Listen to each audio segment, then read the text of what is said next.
Hello guys, అందరికీ నమస్తే. Today special సొరకాయ కూర. సొరకాయ కూర మీలో ఎవరికి ఇష్టమో కామెంట్ బాక్స్లో కామెంట్ చేయండి. నేను ఏదో ఒక మీడియం సైజ్ సొరకాయని తీసుకొని ఈ విధంగా గరిటె సహాయంతో దీని అయితే పొట్టు తీసుకున్నాను అండి. మీరు పీలర్ సహాయంతో తీసుకోండి. ఇటు చివర అటు చివర కట్ చేసుకొని శుభ్రంగా కడుక్కున్నాక ఈ విధంగా మధ్యలోకి కట్ చేసుకోవాలండి. నేను తొందరగా ఏ విధంగా కట్ చేయాలో చూపించబోతున్నాను, అందుకే ఈ వీడియో పెడుతున్నానండి. సో మీరైతే ఈ విధంగా నేను చూపించే విధంగా కట్ చేసుకోండి.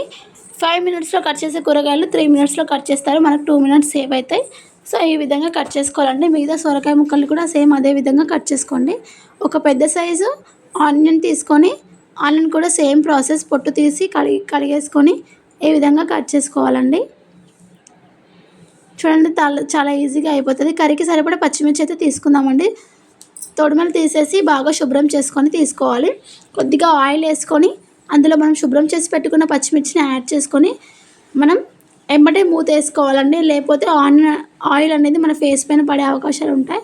సో మనం ఇలా మూత పెట్టి ఎగిరేయాలండి.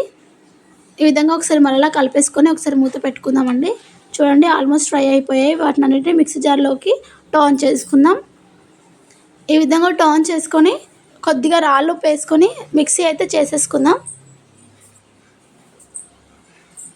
ఈ విధంగా మిక్సీ పట్టుకునే టైంలోనే మీరు కావాలంటే పల్లీలు నువ్వులు యాడ్ చేసుకోవచ్చండి.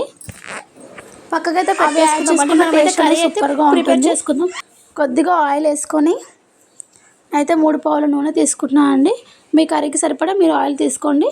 ఆయిల్ వేసుకున్నాక కొద్దిగా జీలకర్ర వేసుకొని మనం ముందుగా కట్ చేసి పెట్టుకుని ఆనియన్ వేసుకోవాలండి. ఈ విధంగా ఆనియన్ వేసుకొని ఒకసారి మూత పెట్టుకొని కొద్దిగా కరివేపాకు అయితే యాడ్ చేసుకుందామండి. కొత్తిమీర ఉంటే కొత్తిమీర కూడా ఇప్పుడే యాడ్ చేసుకోండి. సో మనం అప్పుడప్పుడు కలుపుతూ మూత తీస్తూ ఉన్నాం. ఈ విధంగా ఒకసారి కలిపేసుకొని మనమైతే అల్లం వెల్లుల్లి పేస్ట్ అయితే యాడ్ చేసుకుందామండి. ఈ విధంగా అల్లం వెల్లుల్లి పేస్ట్ యాడ్ చేసుకొని ఒకసారి అయితే బాగా కలిపేసుకుందాం. ఈ విధంగా పచ్చివాసన పోయేంత వరకు బాగా కలిపేసుకొని కొద్దిగా పసుపు అయితే యాడ్ చేసుకుందామండి. పసుపు కూడా యాడ్ చేసుకున్నాక బాగా ఒకసారి కలిపేసుకుందాం. మనం ముందుగా కట్ చేసి పెట్టుకున్న సొరకాయ ముక్కల్ని కూడా యాడ్ చేసుకొని బాగా ఆయిల్లో కలిసే విధంగా బాగా కలిపేసుకుందాం.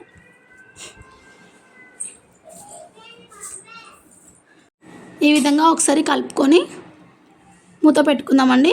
అప్పుడప్పుడు మూత తీస్తూ కలుపుతూ ఉండాలి.